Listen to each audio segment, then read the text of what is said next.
Snow fell softly over the small mountain town of Haber in the winter of 1994, the kind of snow that muted sound and made the whole world feel distant.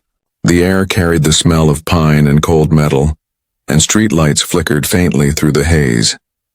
It was a quiet Friday evening when 24-year-old Lena Carrington stepped out of a small diner where she worked part-time, waving goodbye to her co-workers before walking toward her old green sedan parked along the side road. She was known around town for her kindness, the sort of person who brought extra pie for regulars and remembered their birthdays. That night, she had been planning to visit her parents after her shift, just a short drive through the snow-covered hills. But Lena never arrived home. When her car was found the next morning, it was parked neatly on a side road off Highway 40, engine off, driver's door locked. Inside sat her purse, her coat folded neatly on the passenger seat and her keys still in the ignition. There was no sign of a struggle, no footprints leading away except her own, ending abruptly near the edge of the road where the snow had thickened overnight. To the people of Haber, it was as if she had stepped into the white and simply vanished. The small police department immediately began their search. Officers walked through snowdrifts, calling her name into the frozen air. Volunteers joined in, combing the woods and riverbanks. Helicopters circled for hours, their rotors thundering over the still valley. Yet nothing appeared, no footprints, no pieces of clothing, no signs of movement beyond the initial tracks. Detective Mark Ellison, then in his mid-30s, had been one of the first responders. He still remembered the strange silence that seemed to follow the search party that morning, the way the snow swallowed sound. It felt like the world had gone still, he would later recall, like she'd walked into another dimension. Lena's family gathered at her parents' home, refusing to leave the phone. Her mother, Helen Carrington, cooked every morning as though expecting Lena to walk in and ask for breakfast. Her father sat near the window watching the snow melt day by day, waiting for headlights that never appeared. Flyers spread across Utah County and beyond, showing Lena's photograph. Brown hair falling just past her shoulders, soft smile, blue eyes bright against the cold background of her uniform at the diner. For weeks the case dominated local radio, urging people to check back roads, cabins, and sheds. But as winter turned to spring, hope slowly thinned. Months passed and then years. The case went cold.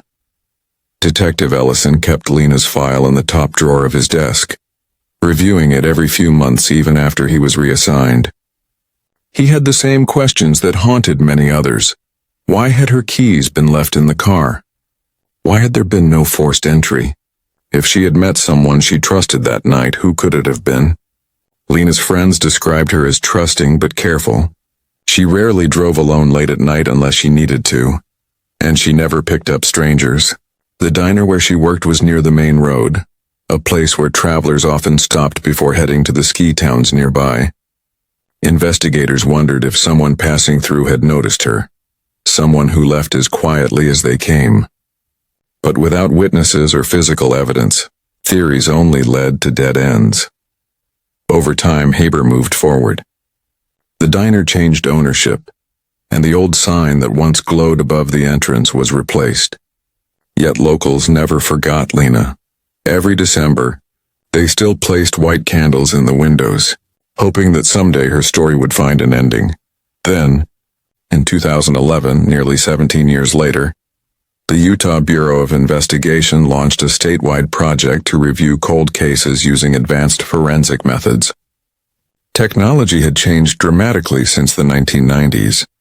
DNA testing, once limited, could now analyze even the smallest biological trace. Files long stored in dusty boxes were pulled from archives.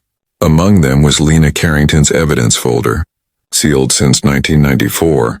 When analysts reopened the file, they noticed something small that earlier teams had dismissed: a single hair strand found on the passenger seat of her car. It had been preserved but never fully tested due to limited lab resources at the time. Now, with improved technology, that single strand could hold an answer that had eluded investigators for nearly 2 decades. Detective Ellison, now retired but still in touch with the department, received a call from the state lab asking if he remembered the case. "You never forget a case like that," he said. He returned to Heber to assist as a consultant, quietly hoping for closure not just for himself but for Lena's parents, who had aged through years of waiting. The forensic testing began in mid-2012. The process was careful and exact. Technicians extracted the genetic material, built a partial profile, and compared it to entries in national databases. At first, no match appeared, but when they cross-referenced new federal data added that same summer, a name surfaced. A man who had once worked as a traveling mechanic in the region during the late 1990s. Investigators decided to dig deeper. As the new team revisited interviews from the original file, they discovered a small detail. A customer at the diner had mentioned seeing a man speaking to Lena at the counter that final evening. Someone with a distinct Utah Jazz cap and a jacket marked Olson's Auto. The note had been scribbled into the corner of the report, but never followed up. Since the shop had closed a year later, now, with a potential DNA match and a new digital trail, investigators began connecting dots that had long been overlooked.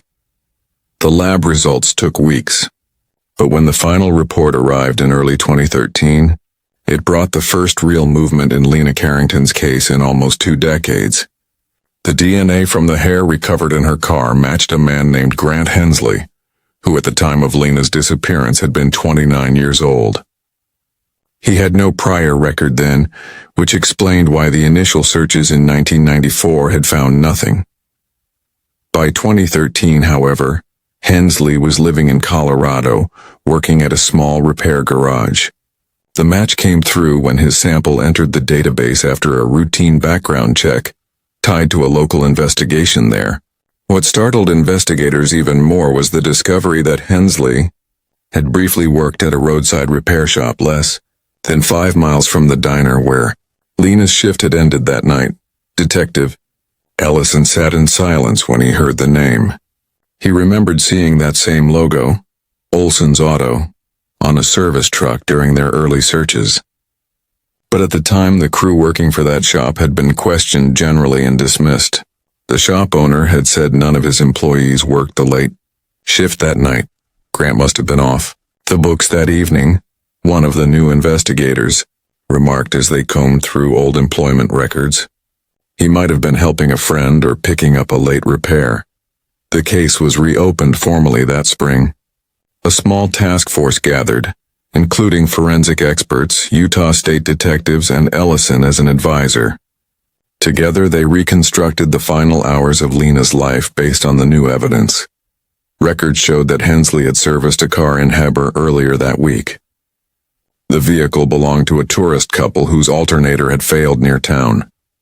The wife later recalled a friendly mechanic with a Utah Jazz cap, a man who mentioned stopping by the diner occasionally for coffee before heading home. The description fit perfectly. Investigators began surveillance in Colorado. They learned that Hensley had married in the early 2000s, then divorced. He now lived quietly, keeping mostly to himself. Neighbors described him as polite, soft-spoken, and fond of restoring vintage cars.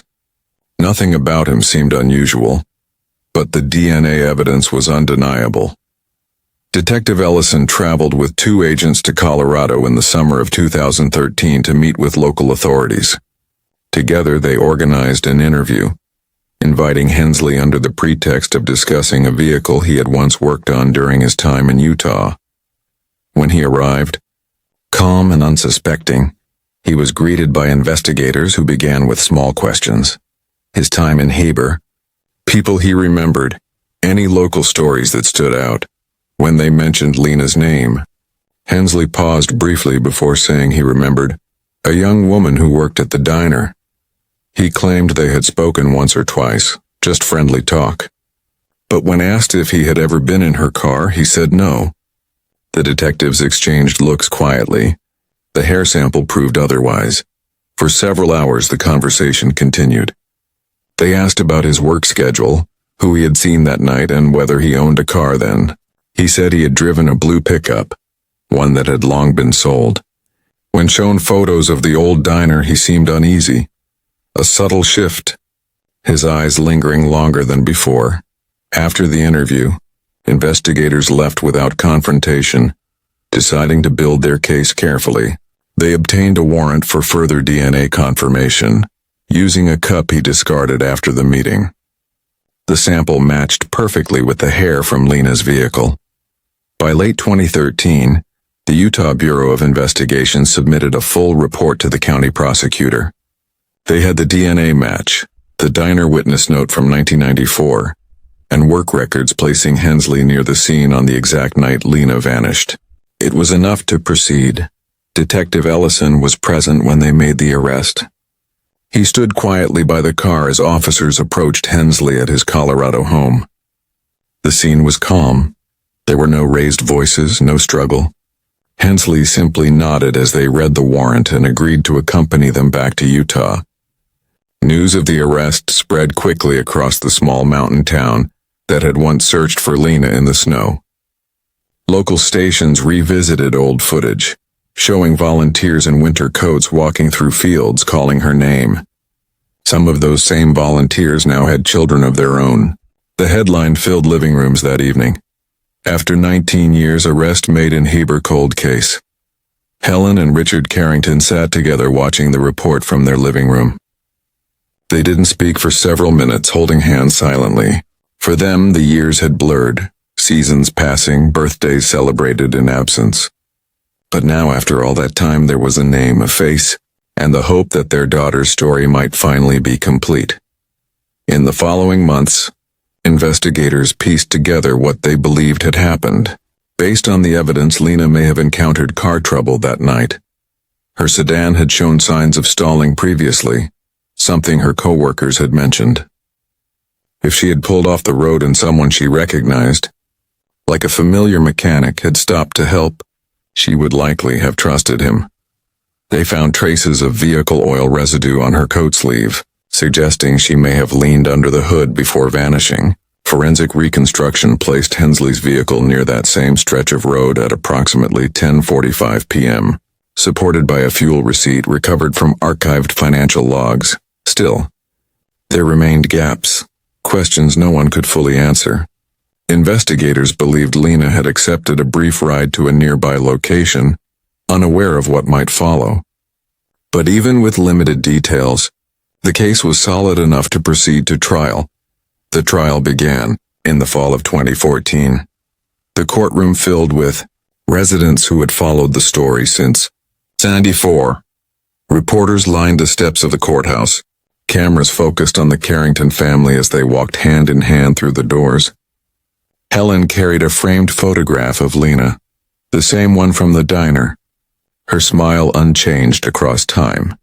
Prosecutors presented the DNA match first, the scientific link that tied the new era of forensic technology to the long unsolved past. Witnesses described Lena's character, her last evening at work, the discovery of her car, and the years that followed. Detective Ellison testified, recounting how every lead had gone cold until the single strand of hair, preserved through patience, brought everything back to life. When Hensley took the stand, he spoke quietly, maintaining that he had only offered assistance that night, insisting he had left after making sure Lena was safe. But the physical evidence and timeline left no room for coincidence. The jury deliberated for less than 2 days. When they returned, the courtroom was silent. The foreperson read the decision aloud. For the first time in nearly 20 years, Lena Carrington's parents felt that their long wait had meaning. Justice had arrived, not in anger, but in truth. The sun rose softly over the Wasatch Mountains the morning after the verdict, tinting the snow peaks pink and gold. In the Carrington home, Helen stood by the kitchen window as she always had, her hands wrapped around a mug of coffee, her eyes fixed on the horizon. For years she had waited for a call that never came, a sound of a car pulling into the driveway that never arrived. Now, instead of waiting, she simply breathed. When the news spread through Heber City that the trial had ended, the town seemed to pause.